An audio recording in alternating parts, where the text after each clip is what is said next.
What's goody? Welcome to ENJ Reacts, baby. I'm so glad to be here. It has been a long time. Right now, we're about to react to a video by none other than Game Theory, and it's FNAF, baby. You already know the vibes. Let's get right to the video. To solve security breach before its launch. And so far, I feel pretty darn good about what we've concluded. The reappearance of Glitch Trap and the dual nature of Vanny seem all but confirmed. The repurposing of the toy animatronics still feels very much possible. Even some of my bigger swings have wound up being home runs. That's pretty good. Well, that's explicit. Real quick, Music Man FNAF. There's a couple like evidence pieces or like loose threads that I keep in the back of my head and hold it until a point where it becomes useful. Music Man is one of those. So to suddenly see a character with 6 legs and clown gloves, this is the closest thing that connects. I would assume because anything that usually has a lot of legs like this is able to climb walls and climb ceilings. I wouldn't be surprised to see this be attacking you from the ceiling or a wall. 3 weeks later. You're right.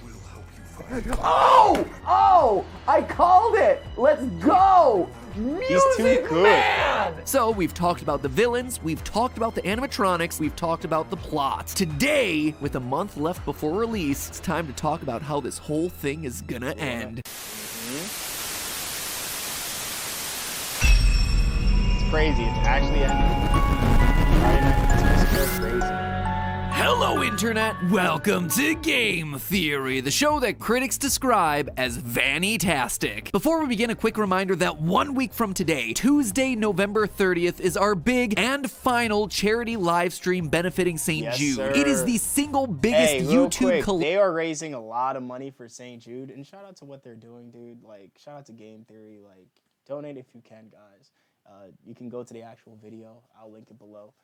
Make sure you support them. Collaboration of the year. 50 creators across 9 hours. We have everything from Markiplier doing trumpet solos and Dawko doing contortions to Corpse Husband reading children's books and Dream getting dunked on in Squid Game. There's even giveaways that you can win with your donations. Pixel 6s, OLED switches, even special security breach merch that was sent to us directly from Steel Wool Studios. And it's all dedicated to treating children with cancer and then passing those treatments along so that anyone else affected with cancer can benefit. Which, gotta say, all of us know someone who's been affected by cancer, and when you're a dad, hearing that a child has gotten that awful diagnosis makes it hit even harder. So if you want to be a part of the biggest YouTube collab of the year and a day full of fun and charity, make sure you're here next Tuesday, November 30th. Can we cross $1 million in 9 hours? I'll need your help to get there, so hit the button that you see on screen right now to ensure you're notified when it goes live. Since September, Steel Wool Studio has been hyping up the upcoming release of FNAF Security Breach by releasing short clips of an old Freddy Fazbear cartoon called Freddy and Friends on Tour. These 4 uploads, styled like an old Hanna-Barbera cartoon like 1969 Scooby-Doo or 1958's Yogi Bear, have been a huge source of information about this upcoming game, with each one hiding a frame or 2 screenshot of an existing animatronic in the middle of the episode, as well as the more focused reveal of a new animatronic towards the end. So, hidden in the middle of episodes, you see glitches showcasing Chica, Roxy Wolf, Monty Gator, our security guard from the game's first teaser, but now with yellow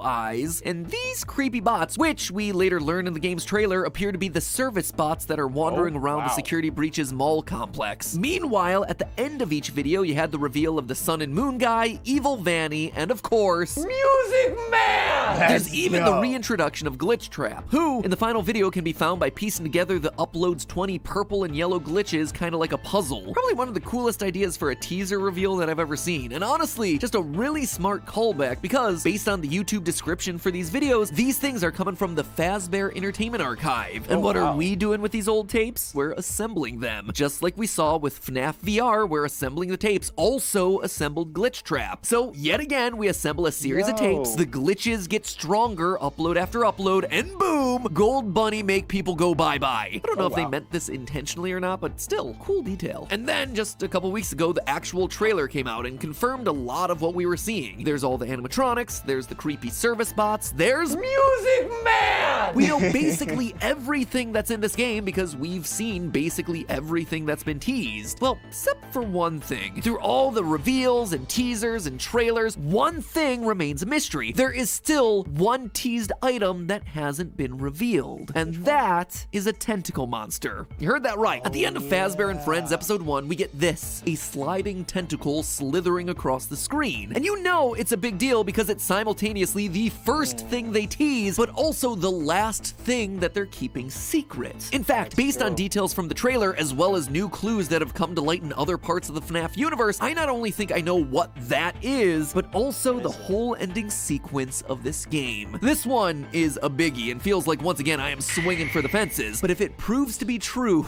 well, let me tell you, I'll be even more excited than this. Music Man! And speaking of things that get you more hyped than seeing your favorite reject animatronic make his triumphant return, let me just remind you that new FNAF wear and Theory wear are available right now for the holidays. Live out your wildest fantasies in this awesome glam rock. This video is not sponsored, but hey, support him, you know. So the option of short or long sleeve bling you could possibly want. Speaking of soft and cuddly, Blaze. That means you get it ASAP for yourself, or that is just waiting to happen. Probably a tentacle that's already happened, to be honest, but I dare not look in that direction. So when you see a tentacle sliding across a staticky screen, immediately your mind is gonna jump to this character. And from a story standpoint, this would also make some level of sense. I mean, William Afton is back in the form of Glitch Trap, so presumably the puppet, this protector of lost souls that stands opposed to him, would try its best to come along for the ride too in an effort to thwart him once more. One problem with all this though, Nightmarion isn't canon. I mean, it is, but it isn't. It's complicated. Wait, Go what? figure, it's FNAF. Big surprise there. You see, Nightmarion's original appearance in FNAF 4's Halloween update is not canon. Something confirmed by Scott a long time ago before that DLC launched. Its appearance in FNAF VR, on the other hand, is canon, but not in the way you think. This is because FNAF VR is itself a video game produced by Fazbear Entertainment. So Nightmarion in the world of FNAF is no better than Mario or Master Chief or a Slender Man. It's a video game character, and as far as we know, that's it. It's not an actual active part of the real world lore in that universe. And you see, it's the lore that provides us another problem here. Canonically, the puppet is burned away. Its spirit is released in the fire that happens at the end of Pizzeria Simulator. And unlike Afton, who created a digitized version of himself hidden in a video game, something tells me that the puppet wasn't coding C++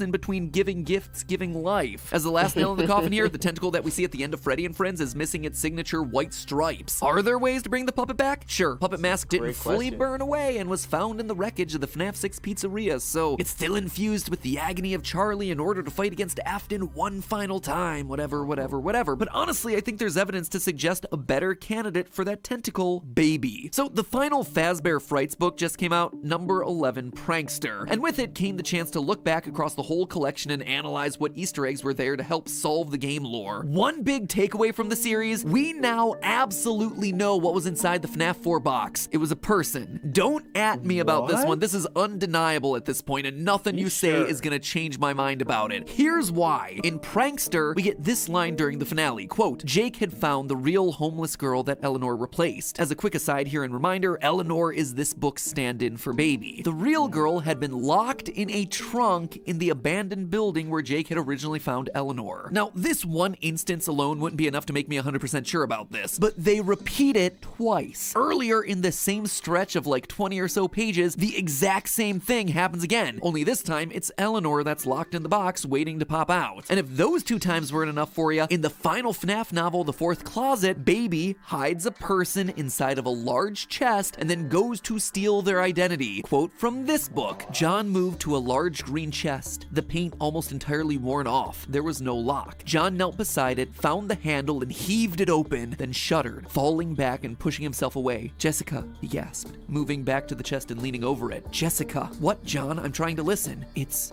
Charlie, he said hoarsely, in the chest. So 3 times in the various books of this franchise have we opened up a chest to find some person resting inside. That alone would be enough to be a trend, but the similarities in these situations continue. Not only does this very odd and very specific thing happen in both Fazbear Frights and the Silver Eyes novels, but both times the person inside the box is Charlie the puppet, or whatever her equivalent is in that universe. In The Fourth Closet, it's Charlotte, daughter of the genius animatronic inventor Henry, who tragically loses his young girl and then tries to rebuild her using robots. And over in Fazbear Frights, the homeless girl in the box is named Renelle. Stop me if this starts to sound familiar, but she's the daughter of genius inventor Dr. Talbert, who tragically loses his young girl and then tries to keep her alive by inventing Remnant. I'm just saying, whether you like it or not, it just seems like the books are trying real hard to tell us the solution to this one. And that's not a theory. That is me just literally calling attention to a repeated pattern in the books. Anyway, with the final Fazbear Fright comes the ending to the Stitch Wraith story that I've been yammering on about for the better part of 2 years. And for good reason. This one story, told in short chunks at the end of each novel, has contained some of the biggest lore reveals of any piece of media this franchise has ever produced. It was this story that really strengthened my belief in Golden Freddy having 2 souls inside of him. It's also the one that gives us that scene that we just talked about with the box. It even has a lore dump in the final pages where they just outright define he really believes that he has 2 souls. Like, he's really stuck on that theory. What Remnant is. So that's why it really caught my attention when Baby started to do something that was completely out of character, shooting long black tentacles out of her body. Quote from the book, her eyes bulged, black tentacles shot from her mouth, from her fingers, from her toes. The slimy black vines climbed up the walls, it slithered over the floor. Tentacles flew from her and wrapped around his face. Yeah,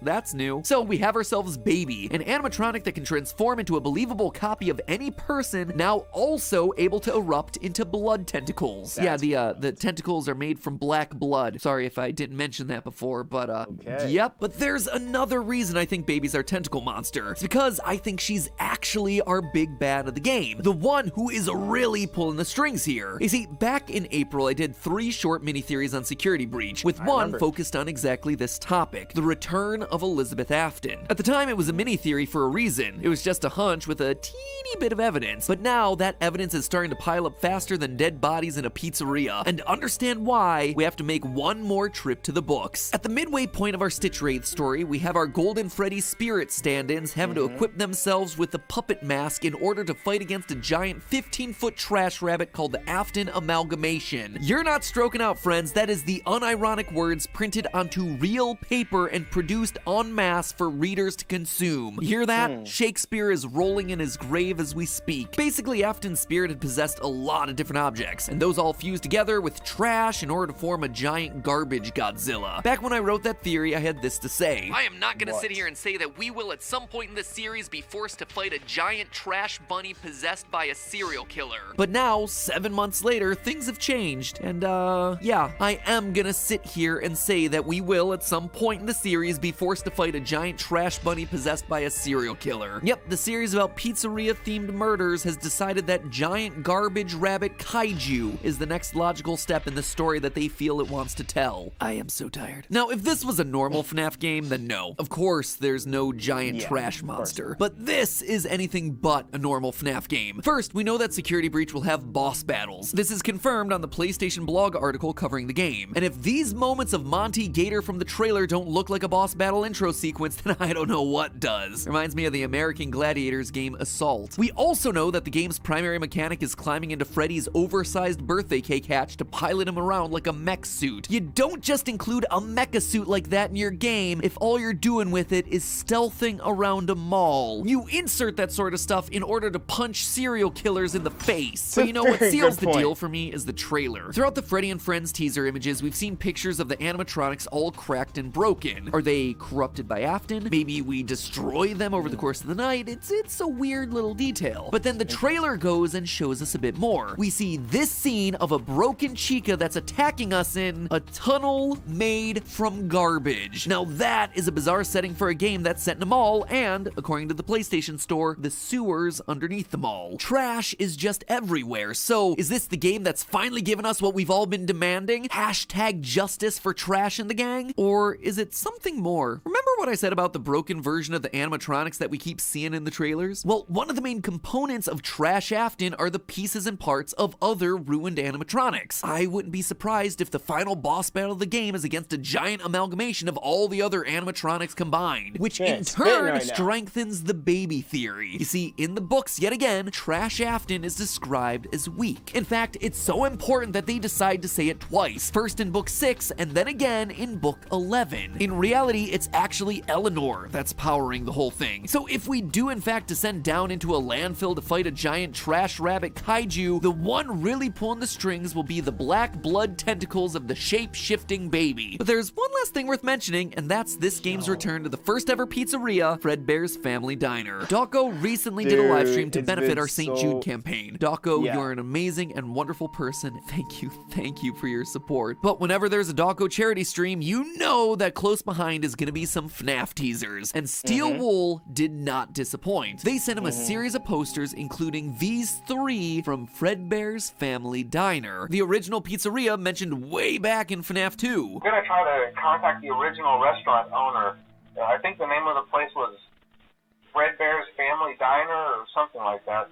It was closed for years, though. I doubt we'll be able to track anybody down. Now, the existence of these posters alone is pretty sus, considering game developers don't have the bandwidth to spend a lot of time on artwork that isn't getting used in your actual game. What's even weirder, though, is that the new Freddy and Friends teasers also revisit what appears to be the first pizzeria in Episode 2, based on the building's small size, red and white striped awnings, and wooden interior. But all of that, coupled with the descent into a landfill-looking area, leads me to believe that the mall is built on top of the original Fredbear's Family Diner location. We've actually seen a lot of this before throughout the series. In both Sister Location and the Twisted ones, we have large underground warehouses constructed under existing buildings and businesses. And again, in the Silver Eyes, we see Charlie and the gang breaking into a giant mall, read also Pizzaplex, built around one of the earliest pizzeria locations. Even FNAF VR ended with the scene of Glitch Trap beckoning us to the back room, where we then went out the side door towards Security Breach's mall in the middle of being constructed. Long story short, there is a constant running theme of old places being connected to and buried under new, flashier establishments. So, us going down a trash tunnel in the trailer, passing old wrecked versions of the animatronics, we have to be headed somewhere. Why not the first ever location, where Glitch Trap would be at his strongest, would be able to be resurrected into the nightmare hand that we saw at the end of the first teaser, notice those fingers, and eventually form into the trash monster that we fight. So that, my friends, is the wild prediction I have for the final act of this game. You descend into the sewers and eventually wind up in tunnels of trash under the building, which eventually leads to the site of the first ever diner, Fredbear's Family. Here, where his powers are strongest, Glitch Trap leaves Vanny's body and regains his own. We hop into our Mecha Freddy for a boss battle to knock him around a bit, and desperate, he absorbs all the ruined animatronics and trash around him. We destroy him yet again, only to reveal the black tentacles. It was Baby all along. Cue the next game and subsequent 20 installment book series. But hey, these animatronics may be horrifying, but not everything that's made of metal has to be. That's where our sponsor Displate comes in. Their metal. This video is not sponsored, and also that was a great video. Honestly, thank you, Game Theory,